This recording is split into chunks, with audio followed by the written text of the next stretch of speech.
Welcome to the Hazard Class Podcast. This is the podcast where I ask my stupid questions to some of the smartest people in and around the world of emergency services. My guest this week is a former ultramarathon runner and a trophy shop owner. He's also the other half of the dynamic duo that owns and founded the Hazmat Guys empire. He's a retired member of FDNY's Hazmat One and one of, if not the most famous hazmat instructor in the world, which is an extremely niche title to hold. Moreover, he's an insanely fascinating guy who I'm looking forward to getting to know even better than I already do. This week, we're chatting with Mr. Bobby Salvesen.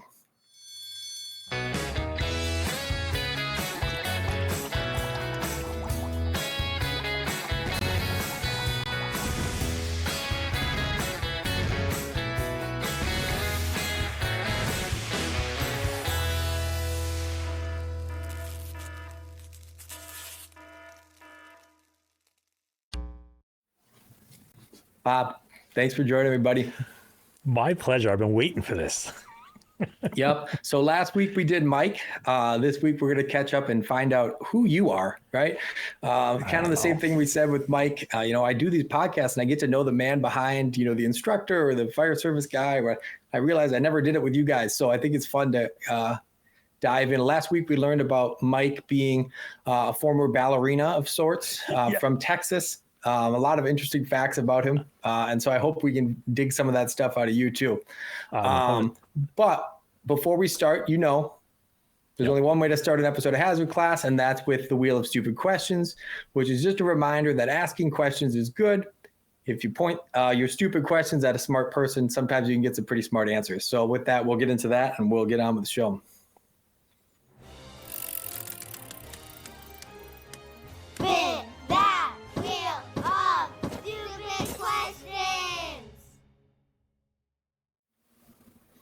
Okay, so like we did last week, I'm going to forego the wheel for real, but that's because I'm working on filling the wheel with new questions, but I have one picked out special for you.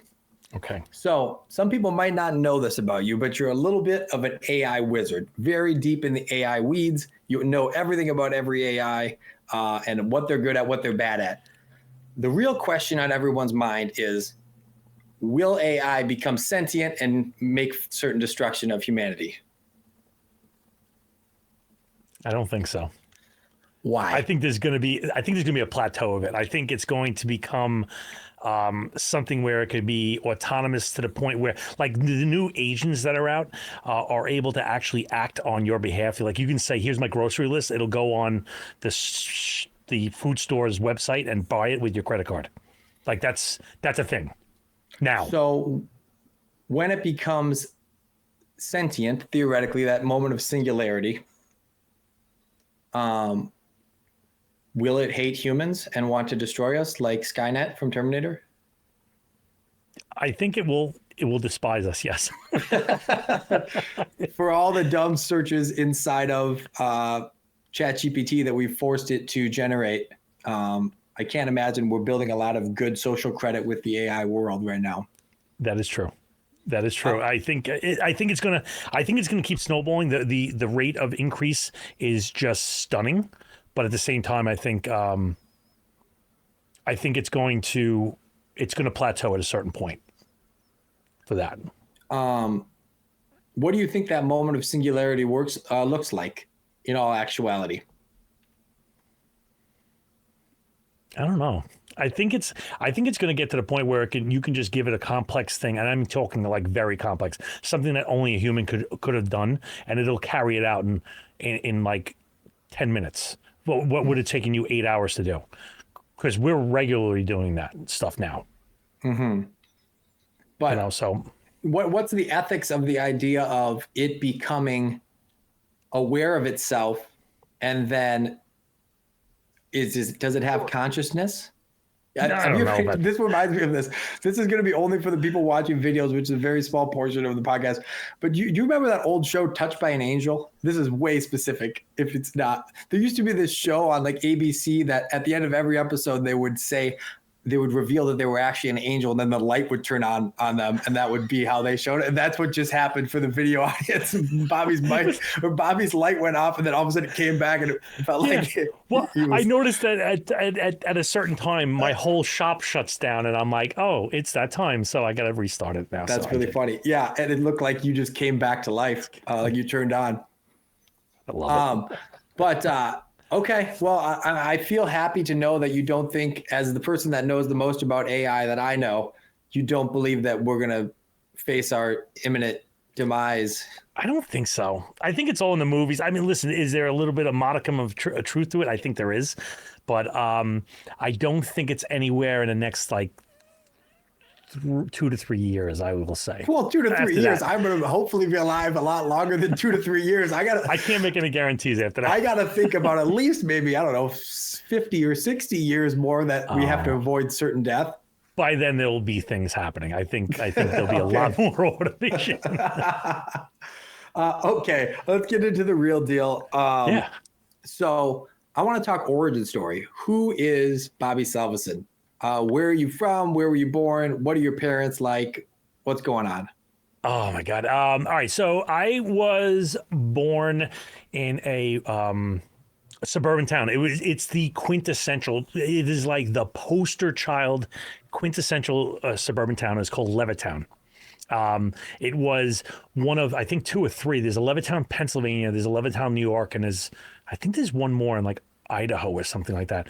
And right after the war, the veterans came back and they started these towns, and they were cookie cutter houses. It's like, you ever seen like in like a Sears catalog, you could buy a house for like $2,000 and you build it yourself kind of thing. Well, it was a total town of that. And I went to a high school called Division Avenue, which was known as, in our circles, in our town, it was the high school that beat the crap out of everybody. Like, we were just known for going to other towns and just beating people down to nothing. It was like, because they used to call us Levitrash. It was like, it was like double wide trailers, but there was no trailers. It was just houses. But anyway, so I got my start in high school. I wasn't a great student. I'm not going to say it was boring. High school was boring. And so I used to do other things during high school to keep myself engaged. And so one of the first things I locked onto because of my personality was running. And in high school, I ran way more than you should. I got not MRSA. What do you call that when you the kissing disease? What is that called? Mono. I got mono like 7 times in high school. Because I ran so many people? No, because I ran so much, I destroyed my immune system. Wow. Yeah, so I would run on average like 90 to 100 miles a week in high school. What was it about running that spoke to you? It wasn't a team sport. If I screwed up, it was because I screwed up. There was nobody to blame but me. And so I kind of focused on that. Like I didn't like the team sport things because there's always somebody else you can blame it on. But when you're running, it literally comes down to you. Either you did it or you didn't do it. And so compartmentalizing, I don't want to say pain, but, making your mind harder was a thing that I loved to do.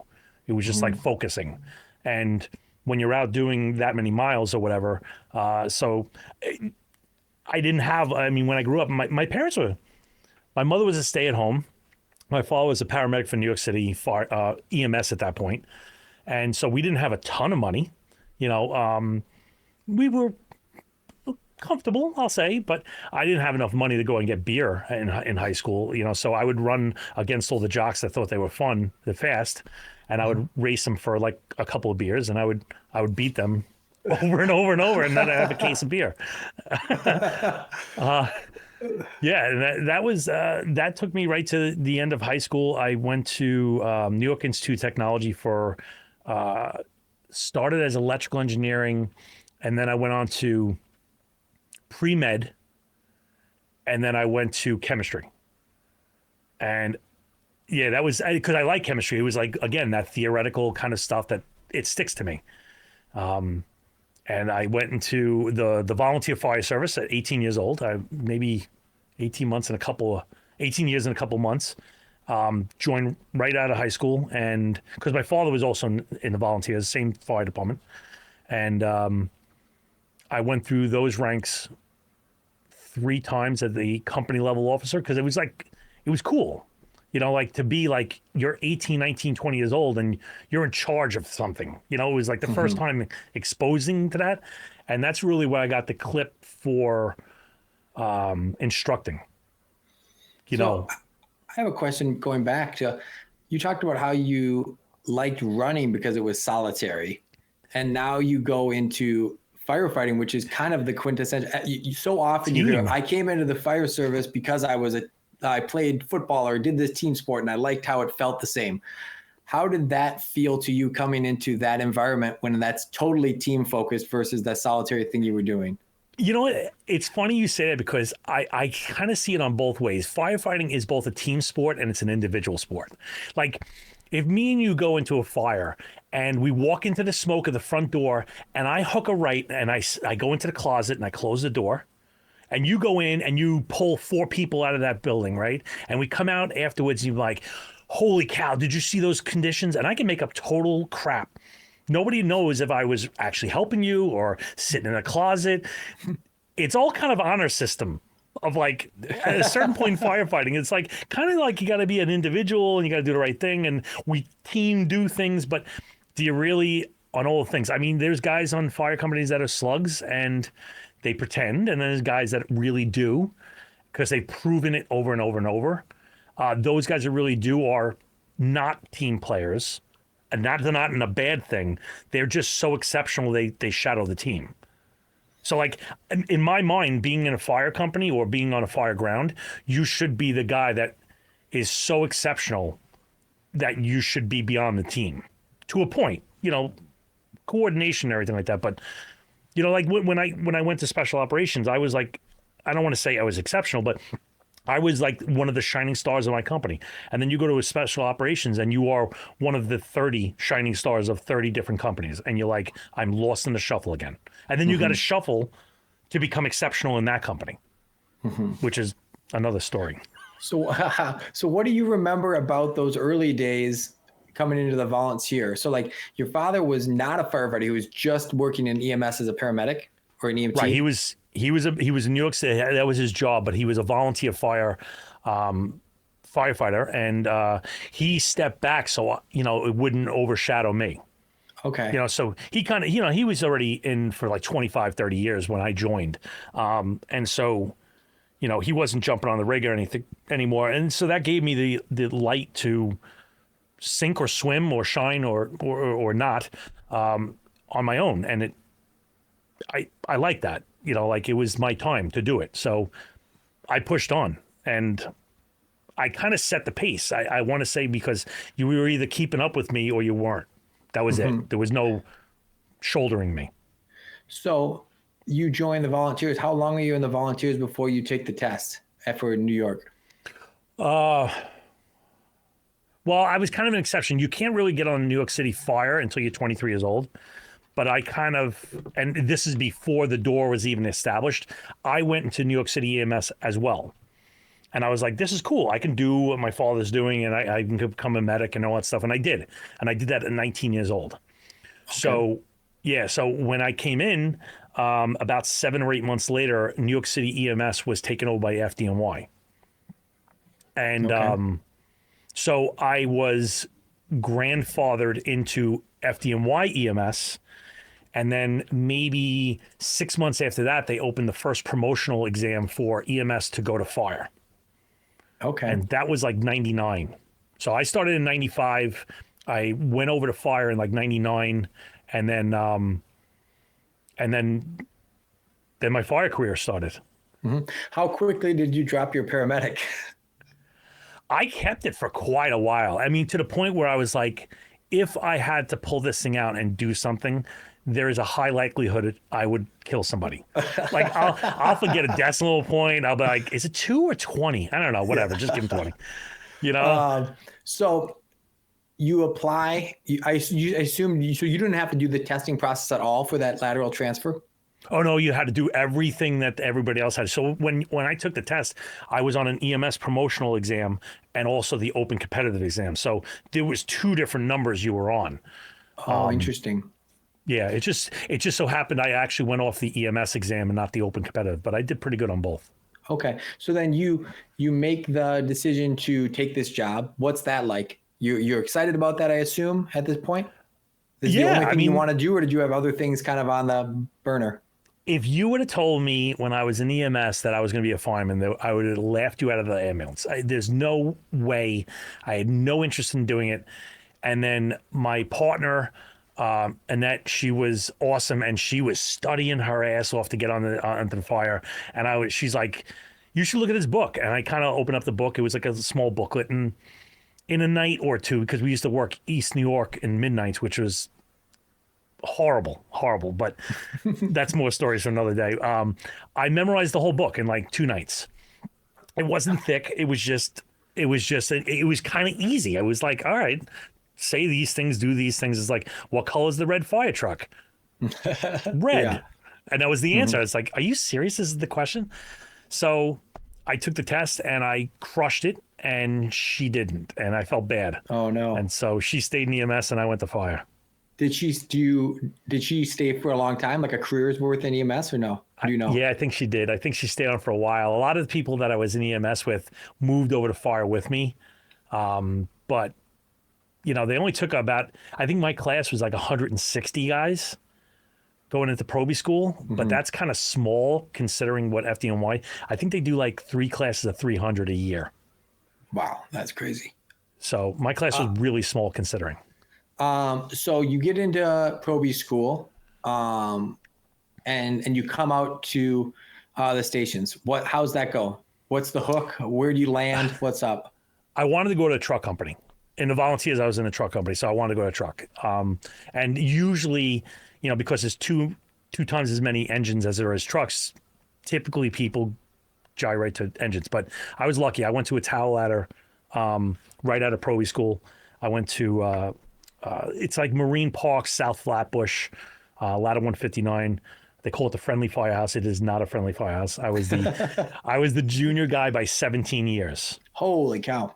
Yeah. So, I mean, when I went into that firehouse, when like something had to be cleaned, there was nobody to help me. So like I learned everything the way they wanted it. And it was quite the event. Wouldn't trade it for the world. Met some very funny people and very crazy stories in that firehouse. Again, for another day. But then, 9/11 happened. And I put in right away to special operations, because special operations, in New York City, it's about 600 guys, I'm going to say ish. And we lost, of the 343 we lost that day, I'm going to say, and I don't know the exact number, I'm going to say probably about 175 to 200 of them with special operations. Wow.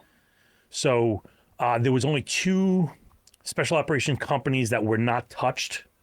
Hazmat One and Squad 288, both companies I was in, lost 19 that day. So they were looking to rebuild. And so I applied for 288. I knew a couple people. And I came over Christmas of 01, more or less because of classes and stuff like that. But basically, we landed a pack of like 8 or 9 of us, and it was way harder than Proby school. Probably the hardest thing, even the running and stuff, physically and mentally, that was the hardest thing to do, because the guys that were left in the company were all looking like they already had their meeting. And they were like, all these guys have to come up to speed now. Like there was not like, oh, well, we're going to do this for this month and this for that month and this for this month. They were like, we need them ready to like do it in like yesterday. So when you get that billet to go to special ops, you go back to like another academy, or what does that look like? In New York City, you have to become technician or specialist level in high angle rope rescue, collapse, trench, shoring, extrication, rigging. Like there's 12 different things. So you're going you got to do another 6 to 8 months of school.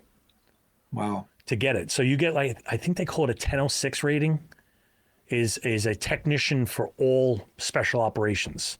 So you have to get all those certificates while you're in the firehouse, while you're going to fires. When are you doing that? You're doing those on your days off, or when are you? They take you off the chart. Yeah, they pull you off the chart to go there for like 2-3 weeks, and then you come back, and then you go back, and you come back, and it's back and forth. And then all the while, you know, depending on what company you go to, you're going to all the fires. Like it was 2 to 4 fires a day, every day. Crazy. And they're good fires.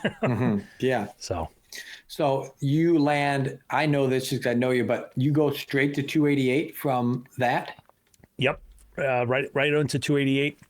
And I, you know, again, you kind of lost. You were a shining star in your company, and now you're here swimming with shining stars, and everybody's trying to make their name and be the best and do the things. And it wasn't a competition thing, but you can tell it's like a subtle competition thing. Like, who could memorize how many lug nuts are on the rig? You know, how many, you know, like crazy like competitions we would have. We would have the squad Olympics.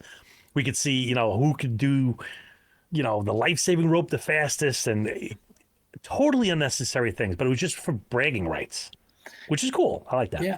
And for the sake of people that might not be familiar, Squad 288 and Hazmat One are housed in the same house. And where is that house at? Maspeth, Queens. It's right. It is the geographic center of New York City. Oh, wow. Interesting. Yeah. And so with Mike last week, we kind of talked about the spin up to Hazmat One, but that Hazmat One spin up is all on top of the spin up just to come into special operations at all, right? Yep. It's like you're starting again. So, how long do you spend in 288 before you make the move to Hazmat One? I think it was 12 years. I did 12 years in Squad 288. And then I kind of came out of the closet that I had a chemistry degree, and guys knew it in hazmat because I'm hanging out with the guys, and you could tell when somebody knows what the hell they're talking about. Like, So I'm talking about like, you know, oh, what does this button do? And you know, I'm trying to keep it low, but a couple of guys kind of smoked me out, and they're like, you got to come over. And so eventually I was like, you know what? I've hit the ceiling over here. Let's try over there. And so I moved. And so for sake of like putting this on a timeline, how old are you when you get on the job, and how long did you spend at the ladder before you made the swap? You said you came on in 99, you made the swap in 2001, you did 12 years there. So I'm trying to put these things on a timeline. How old are you when you get on? I got on fire probably about 21 years old. I got in a squad probably like 23 years old, where people are supposed to be starting to come in as a probie. I'm starting in special operations. So I am easily 5 years ahead of schedule. Right. And then in 2012, late 2012 or early 2013, I go over to hazmat. So now you're talking about, I'm probably about 32 years old, 33 years old, and I'm over in hazmat. And then that's where that whole thing starts. Did you have your degree prior to getting hired? Or I finished my degree in an ambulance. Oh, okay. You know, so I jumped on it while I was in college. I kind of stepped back from doing it because I was doing the volunteer stuff, and it was more interesting than going to college. And then I was in the ambulance and was just sitting in the ambulance. I could either be reading a newspaper or I can be studying chemistry. So that's what I did. My partner fell asleep, and I would read chemistry all night long. Nerd. So talk to me about that spin up once you moved to Hazmat One. Obviously, you'd already been in the same house with Hazmat One for 12 years. You had to have some level of familiarity with the rig, I would imagine. What does that look like in terms of spin up? For us, we had a lot of tools in the squad. I mean, a ton of tools. And I was proficient with all of them. I would say every single one. And then I went over to hazmat, and I was blown away by the number of tools they had. Like, stunning amount. I never went through their rigs, but then I started going through every box and every screw. Unbelievable. It took me probably about 5 months to even figure out where shit was on the rig. It was a lot. And then all the while you're doing these feedback performance reviews to prove your competencies on things. And Mike told you all about that with how that whole thing works. And that was hard. I got to say, even with, even with a 10-year head start and the chemistry degree, I was still having a hard time getting through it. And, for a guy that came from a regular engine company, had no chemistry, it's got to be even harder for them. And it was humbling. It was interesting to see how that goes. So I want to bounce back, and then we're going to bounce forward, because you mentioned earlier that you got into teaching early into this. So talk to me about when you started teaching, why you started teaching. It was just because I could not believe they gave me the floor. like they were like, I'm like, they want to hear what I got to say. And so I was like, now I got to learn everything about this topic so that I can press them. And that was just where it started. Like, I would just start on a topic and I would devour it, and that would become my thing. And I have one of those personalities where I can just take on a topic and give me a YouTube video in 20 minutes. I'm an expert now. Yeah. And, yeah, confidence. I think they call that confidence. Yeah. Yeah, something like that. But so you start teaching when you're in volley company, or when do you start? Volley company, and I became the training officer like right away, and I'm showing my little things that I read in fire engineering and stuff like that, and then that magnified now that when you're on New York City Fire Department, boy, you got this depth of knowledge. So I became a department-wide training officer, and it just kept going from there, because every new thing I learned in the city, I was able to easily translate to the volunteers, because there's two different methodologies, and I was good at separating the two, but also translating the two. And I think that was one of the things where, because now if I teach something, I'm able to translate it to a fifth grader or California, or, I can almost assimilate to wherever room I'm in really well because of that volunteer New York City translation thing. I think it really served me well. So how long were you on New York before you started teaching inside the FDNY system?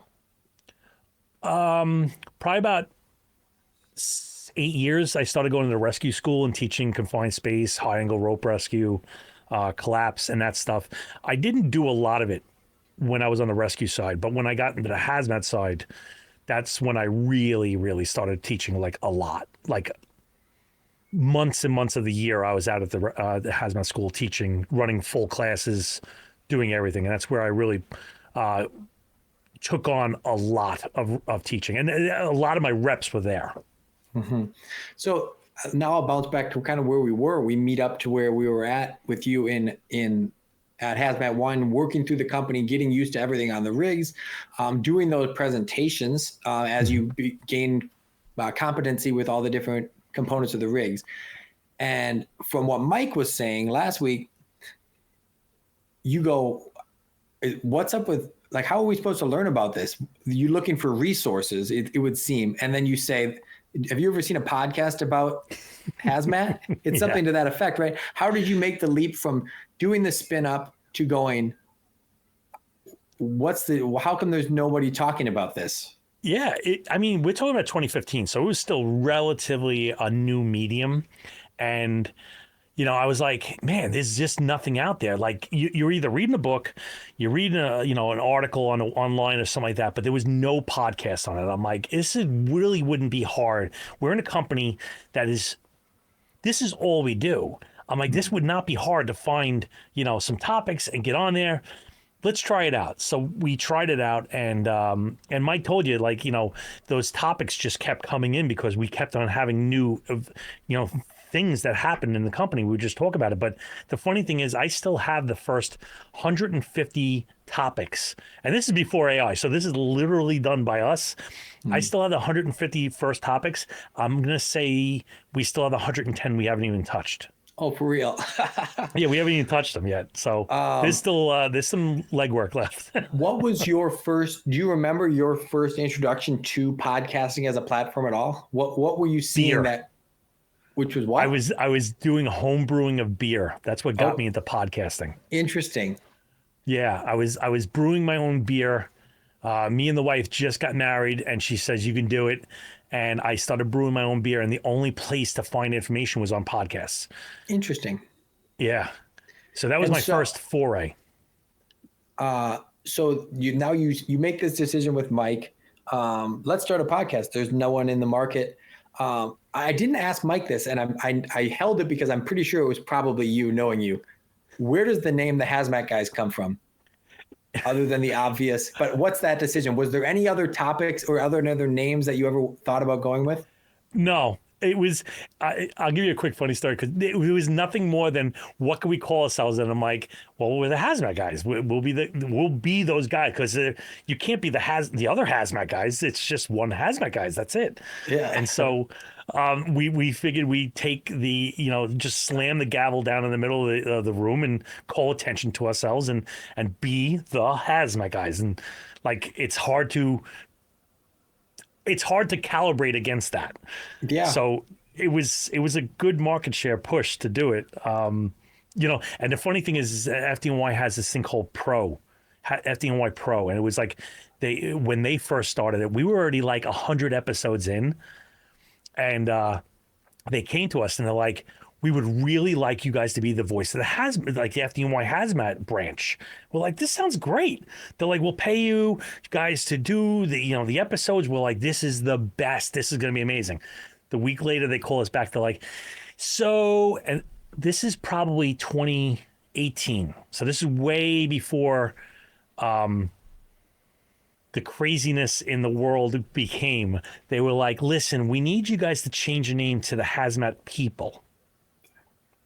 Is that real? Like, that is real. And we're like, that's amazing. No. That was it. We walked away from it, and I'm very happy we did. Because I would like to get a Hazmat People t-shirt, actually, in honor of that. Hazmat People. That's really funny. What a funny thing to walk away from based off of that. I totally understand it, because it's totally not the brand to be the Hazmat People, but I do find that super funny. True. So we went through this with Mike, but I want to hear your side of the story. You start doing the podcast, and then it's like, well, now this is evolving to all these different things. Like, what was your introduction to the conference circuit, teaching around the country? Oh. Like, what was that like as that kind of ramped up? So in the beginning, we went to conferences to expose people to the podcast. Because in the beginning, we didn't have a monetization plan. That wasn't the thing. It was just grow the brand. It was enjoying that D-list celebrity status. We go to a bar and they're like, I know that voice. And it was like, my wife's rolling her eyes like, are you kidding me? And we went to conferences, and the conferences in the beginning were nice enough to pay for our flights. We did it on our own time. And then that evolved to the point where conferences then started calling us, and then advertisers started calling us, and we're like, holy crap, we got like a gravity here. We're starting to, and all the while, I'm looking over my shoulder saying, there's going to be another podcast. There's got to be another podcast that's showing up, because how fast do you run when nobody's nipping at your feet? Like, you set your own pace, and there's no urgency. There's no do better, make it look better. And so for the first, seriously, 9 years, there wasn't a single hazmat podcast out there. And then other ones came on, and they kind of sucked. And but yours industrial, like, that's the only thing that started coming out. And so the conference circuit now is where we kind of meet and greet. We give swag away. We, I don't want to say we let people, but we engage with the audience. And the more conferences, I do like almost 20 conferences a year. And the nights are packed, and it's networking, and it's goodwill, and it's new information and good ideas that we bring back, and then we put them on the show, and it's all good. But I think the conferences are still a thing, because I don't know, it's where you can meet the people that made it possible. And they keep coming, Yeah. So as that grows and you transition from teaching at a lot of conferences to just like this, for lack of a better term, empire, growing, and now you're sending a huge cache of different instructors across the country to teach.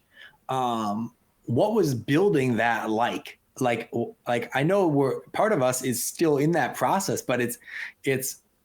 Could you ever imagine from, hey, Mike, I can't find a podcast about hazmat, to now building this massive multi-armed monster?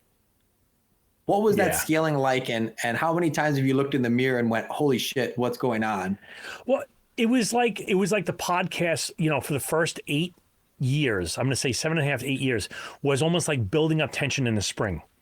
It was like everybody knew us. Everybody knew that we knew what the hell we were talking about, because look at my catalog. Like you can see what I know, because we've been speaking about it for 7.5 years. And then all of a sudden, people started reaching out to us and saying, hey, can you train us on this? Can you do this? And we weren't really serious about doing in-person training. And then we're like, screw it, let's do it. And so we started, and it snowballed way faster than we thought, to the point where we had to extend ourselves quite a bit to, bring on our first employee, Brian. And now we got, I don't know, like 8, 25 or 27 instructors. So it keeps ramping up. But I think the biggest thing of letting us scale is process, is having an SOP, which as a firefighter, you know how it is. Like, we have a way of doing it. And if this way to sweep, and this way's better, and so if you write the process and everybody's marching in the same direction, then the flow generally goes right. In the beginning, we didn't have very much of a process, and I was like, we need to streamline this, write this in a linear format, so that other people can replicate what we're doing, and that's why we've been successful. Is because, first off, we don't. This could sound like a shitty thing to say. We're not taking the B team instructors. That's not a thing. Because if we want to have top-notch instruction, you got to have the best instructors. And so we're a little bit critical on that. But that allows us to have those SOPs adhered to, and people come back. So as the empire keeps growing and you get into more and more facets, now books and games and the upcoming conference, where do you see the future of the Hazmat Guys? Where's the plane flying? I don't know. I think we got some stuff that we're working on in the back room that's kind of like, it's going to change. You kind of alluded to it. We're going to be working on some AI stuff, and it's exciting stuff. We're working with actually Canada, like the entire nation of Canada, to work on some stuff. We're working on some stuff with the state of California. We're working on some stuff with, multiple different states. And so we're looking to, I think the overarching message of what we've always been doing is all ships rise with the tide. If we improve the whole community, and we're not like, we're open source. We're to a point. I don't want to say we give everything away, but like,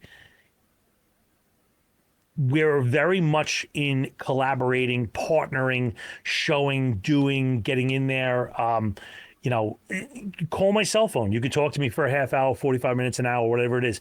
I'm open. But, I think the collaboration of the entire community is what really makes our brand sing, because I think they find that we're authentic and genuine. Mm-hmm. Like, what you see on screen is what you're going to get at the conference. And so I'll test to that, which is funny, because I've talked about it before, but I literally learned what I know about hazmat from listening to the podcast. Like a lion's share, so much of what I know comes from your mouth. And then in the last year or so, a little more than a year, I've got to know you guys, and like, it is the person that I listen to. So like, anyone that's listening to the Hazmat Guys, you're meeting the real Bob and Mike. It's there's not a veil, there's no show. It just is who you really are.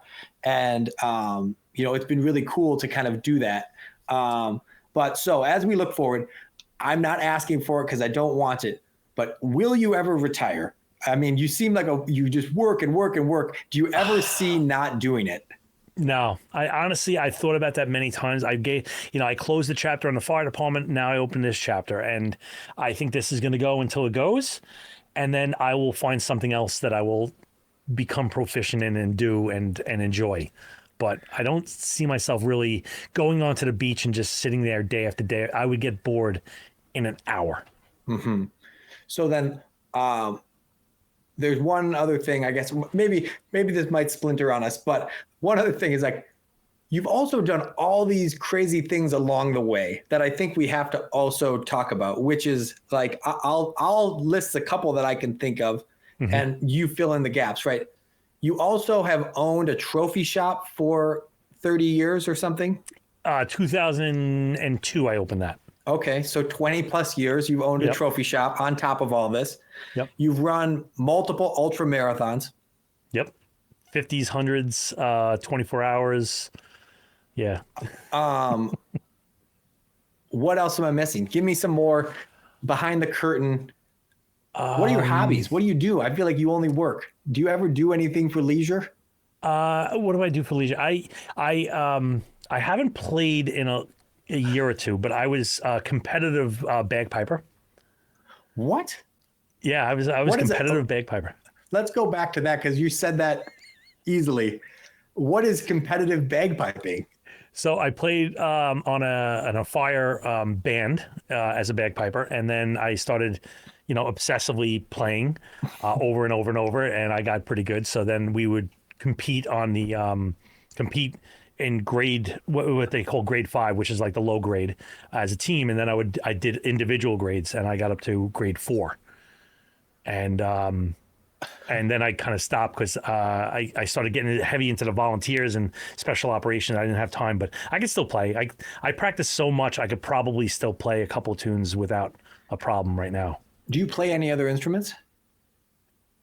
No, bagpipes is the first and only thing. I just picked it up and just started playing them. Wow, that's crazy.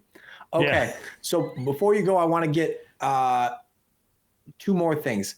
Go. When you look back on your career, what you've done, what you've accomplished so far, what sticks out as something you're really proud of?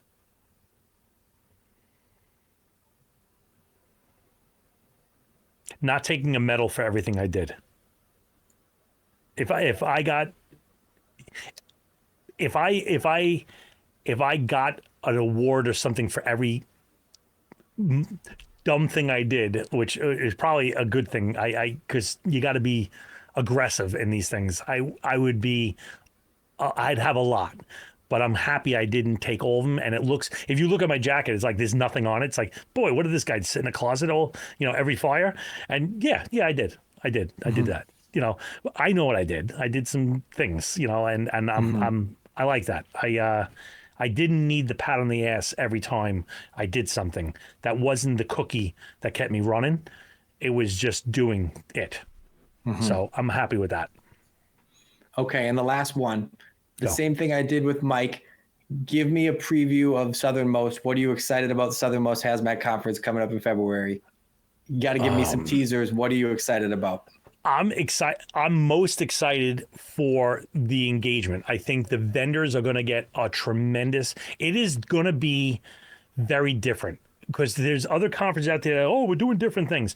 Ours is completely different. I go to a lot of conferences. I've seen all your different things. This is different.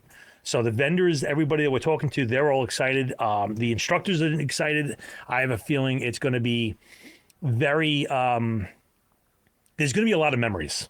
I'll tell you that. It's going to be not only in the conference, but out of the conference. I think the instructors that we have lined up and the topics are unlike anything I've ever seen on a conference. This is going to be the most eclectic lineup of topics that you're going to be like, every single session, you're going to be like, crap, which one do I pick?